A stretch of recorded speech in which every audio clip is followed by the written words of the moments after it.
It's Thursday, June 17, 2021. Wow, what an incredible day today. You know, it wasn't that long ago where people were telling all of us things are going to go back to normal. Things are going to recover. The economy's booming.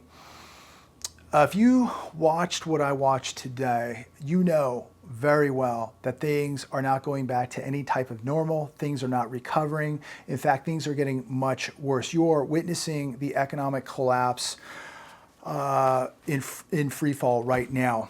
Inflation is getting absolutely crazy, and it is much worse than you think out there, ladies and gentlemen. This economy is much worse than you think. The inflation is much worse than you think. And the future of this economy is much worse than you think. The Fed is stuck, and I think they're going to have a very hard time getting out of this. And I think that this country is going to pay a very, very severe price because there is no way to get out of what we are in. Trillions of dollars in more debt is coming to America. The economy is going to continue to melt down. You're going to see more vacant office buildings, more vacant restaurants, more vacant malls, more vacant retailers, and inflation continuing to rise. Dow Jones today down 210 points, S&P down 1.8 points, NASDAQ up 121 points, and the Russell 2000 down 27 points. All of this while we got the news this morning, U.S. weekly jobless claims total 412,000 versus forecast of 360,000. The stock market should have been decimated today just on this news.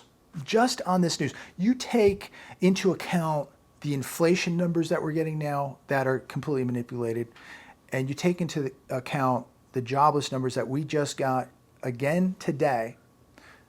412,000 Americans filed first-time jobless claims last week. What are we going on this now? 14, 15 months, hundreds of thousands of people filing each week, and the market's a flat day. They should have been decimated. This means and proves these markets are highly manipulated. You're witnessing the plunge protection team jumping into these markets. You're witnessing the Fed coming in and buying up everything. Everything is propped up. Where's the good news? Somebody please share the good news with me, because I don't know where the light is at the end of the tunnel. Where's the good news? What is going to get us out of this disaster? We are going to sink deeper and deeper into this quicksand. There is no good news. And as I'm watching this, we saw gold and silver absolutely hammer today. Cryptos hammered, but gold and silver really took a beating. And if there's any good news at all in that, it's this. Prices came down a little bit. And this is an opportunity to buy.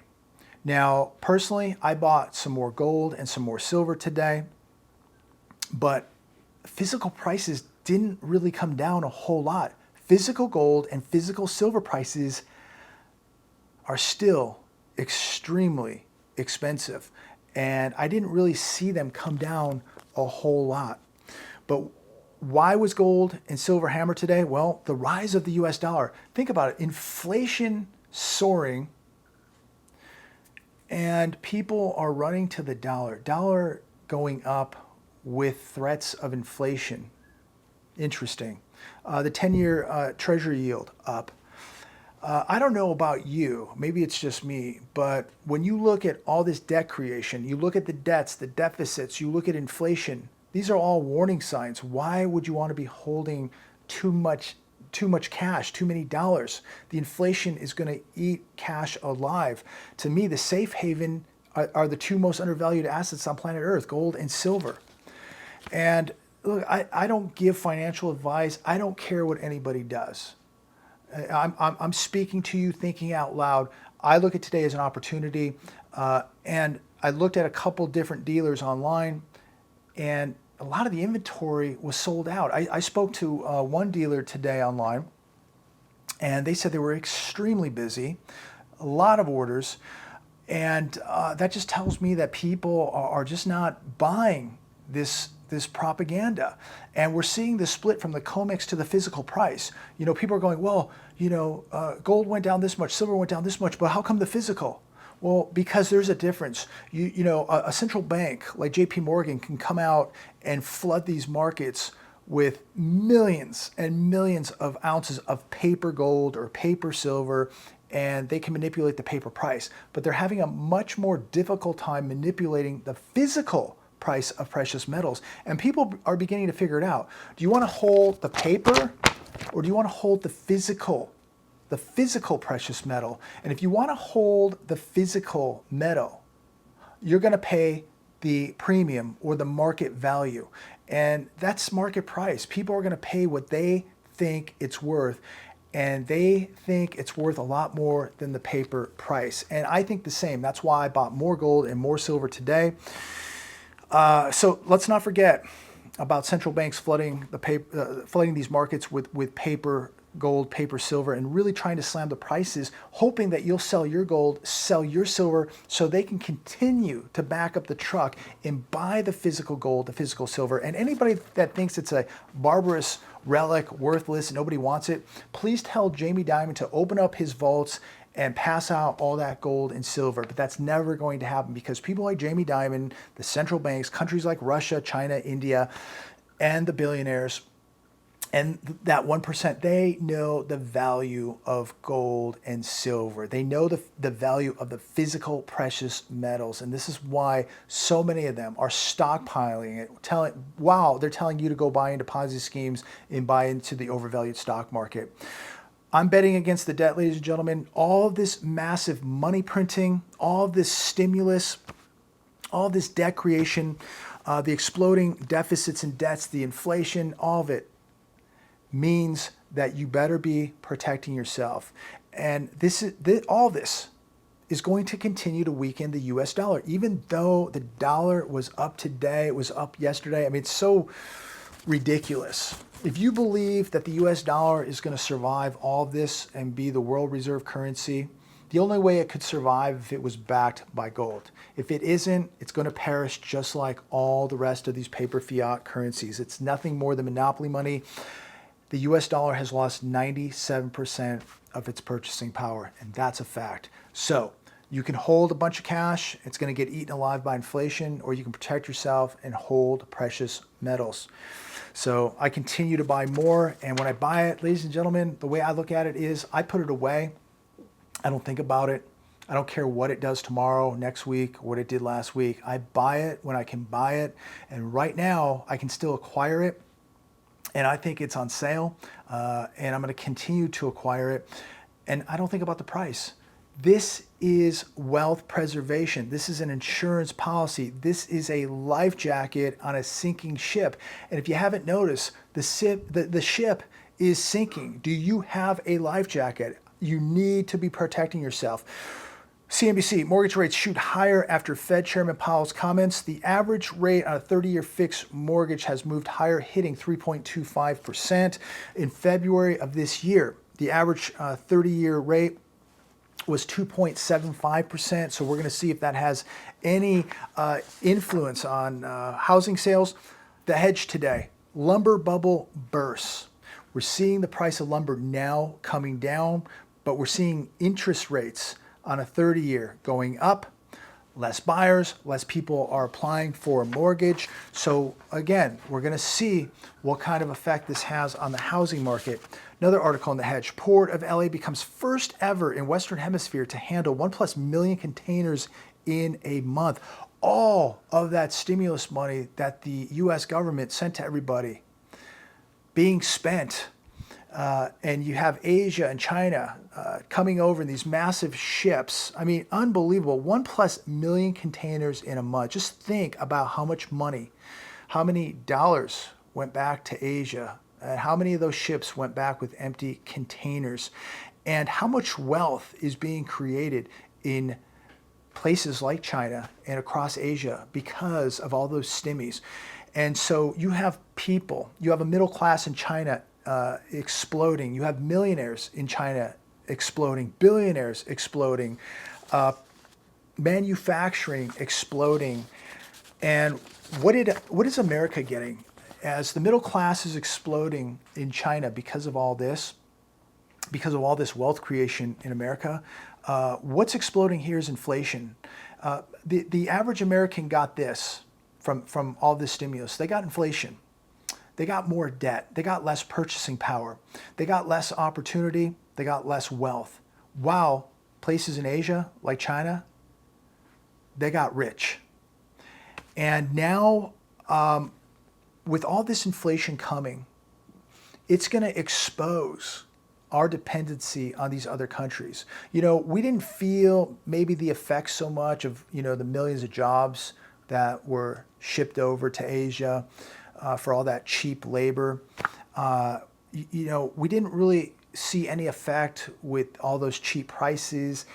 People that weren't making a lot of money, they could still buy cheap products at Walmart. They could still buy, these products from all this cheap labor. They could still live. Now, all this is going to be exposed through inflation, our dependency on these countries. And we're going to have to pay now for the fuel, those containers, those big ships, all this transport. And now we have inflation. And so now we're going to feel the effect of all those jobs we shipped over there. We're going to feel the effect of our dependency on cheap labor. We're now going to feel the effect because of this inflation that has been created. And now we're going to have to pay for the rising fuel costs, the rising container costs, the rising shipping costs, the rising labor costs. We're going to pay for that now. So now that inflation is here, it's going to expose what we did decades ago, sending all those jobs overseas and being dependent on cheap labor and cheap products. And now inflation is going to expose what we did decades ago, and we're going to pay a huge price for it. We are going to pay a huge price for it. Now, there's no jobs here. We don't manufacture here. Wealth is being destroyed here, not created. Opportunity being destroyed, not created.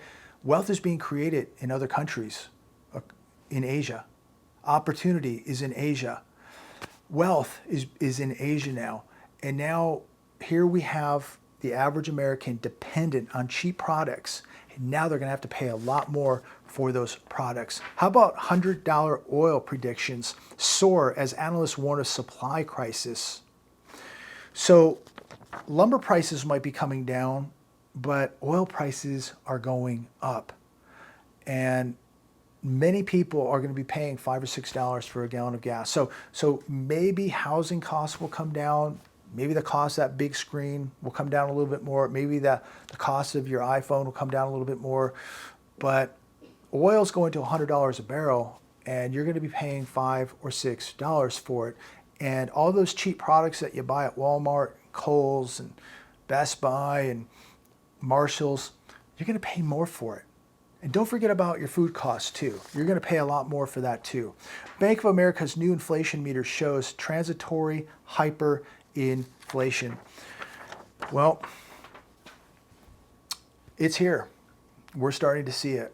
And I don't know if it's going to be transitory hyperinflation or it's going to be a lot more than just temporary. But what I can say, in my experience, I'm sure most of you would agree with your experiences, you're seeing inflation really heating up. And I don't believe that this inflation is transitory, meaning temporary. I believe it's going to be here for a very, very long time. And look, the dollar is in very, very big trouble. The debts and deficits are going to kill it. It's going to take more dollars to go to the gas station, more dollars to go to the grocery store, more dollars to buy an ounce of gold, to buy an ounce of silver, to buy an asset. And right now, they're able to prop the dollar back up, but it's on borrowed time. It is on borrowed time. You know, there's just something so wrong going on here. How can you have a country with this much debt, running these type of deficits, and people now at home who refuse to go back to work? How can we have a country that doesn't manufacture anything? And how are we going to have a country with this kind of inflation? And this is all just getting started. And you just look at the corporate debt that we have, the federal debt that we have, the household debt that we have. It is absolutely out of control. We are in the twilight zone, ladies and gentlemen, but this is reality. Like, this is not a nightmare or a bad dream. This is for real, and it's not just going to go away when you wake up. This is not going away. And my concern is, this eviction crisis coming, this hyperinflation coming. This is a recipe for disaster, and nobody seems to have an answer. We just print more money. The only thing that we can do is print more money. We cannot print ourselves out of debt, and we are not going to print away these problems. And these problems are going to spill over socially, and of course they already have. Look at the homeless crisis, and you look at the food lines, and people at some point are going to get very, very angry when their kids are starving and they can only get 25 hours a week at their job that pays them $10 an hour, and a gallon of gas is $6, $7, $8, $9, $10 a gallon. This is going to a very, very bad place. And as I leave you this evening, look, make sure you have some food and water put away. Make sure you have maybe, your pharmaceuticals that you need put away. Put a few extra things away while you can. Make sure you have some hard assets like gold and silver. Make sure you have some cash put away. We're going to see more people lose their jobs here in America. This is not over. We keep hearing about all the available jobs out there, but we know that a majority of them are in the service sector. They're $8, $10, $12 an hour jobs. This is not going to keep America going. We cannot be a world superpower. We cannot compete on a world stage with a service sector economy. We cannot just have people sitting at home waiting for a check. We can't have people, with on average, what's household debt, $15,000, $16,000. People are drowning in debt, even though the television tells you everything's okay. Larry Kudlow just said 2 days ago, 48 hours ago, the economy is booming. It's incredible. And I hear these people just telling us that the economy is booming. Don't get it. I don't get it. I don't see any boom. I just see a lot of concern. And people have no idea what is going on. And these are the same people being robbed daily. And they believe everything's going to be okay. Everything's going to be okay. Well, look where we're at now. The Fed has now got a balance sheet exceeding $8 trillion. The Fed now can't raise rates. If they do, it's over. If they don't raise rates, it's over. Either way you slice and dice this thing, it ends very, very bad. And how can you have a country that's going to have 0% interest rates forever? Just think about, like, when you put your money in the bank, you get no money. You earn no interest, no yield on that money. And so we're in a place now that we really can't raise rates, even though they're saying by 2023 they're going to raise rates. I don't see how they can do it, and I don't see how they cannot do it. So we're in a real conundrum here, and we're at a point now where it's going to be every man and every woman for himself. And this is why you cannot depend on anything or anybody to save you from this. You're going to have to look yourself in the mirror. We're going to wake up one day and these markets are going to be in turmoil. This dollar is going to be in turmoil. Your pension is going to be in turmoil. Things happening socially, politically are going to be in turmoil. And what are you going to do? What are you going to do? All you can do right now is prepare for yourself and your family. I don't sit here and say I have all the answers, but sitting at home waiting for a check or waiting for the government to fix things guarantees that you will lose. It guarantees that you will be a victim of this collapse.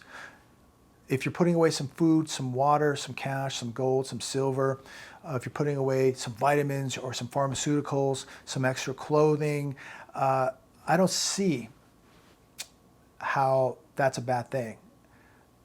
I don't see how that's going to hurt anybody. I think that we really got to start thinking, if the power got shut off, if a cyber attack, ransomware, any of this happened and you couldn't access cash, you couldn't go to the grocery store, you couldn't go to the ATM and get cash out, you couldn't do a transaction, what would you do? You'd have to barter, and you're going to need something to barter. And if things got really dicey and you didn't want to leave the house, well, you better have food and you better have water at your house. So, I mean, this is just common sense. There are natural disasters and there are man-made disasters. And I'm here to tell you that disasters are coming and you better be ready. So make a little bit of a sacrifice if you have to. Cut something out, go buy some extra cans of food, go buy some extra cases of water, go buy a couple extra ounces of silver, maybe put, $20, $40, or $100 in cash away this week, whatever you can do. Again, doing nothing guarantees that you will be a victim of this. I'm going to leave it there. Something to think about. Please feel free to comment down below, share this video. Talk to all of you soon.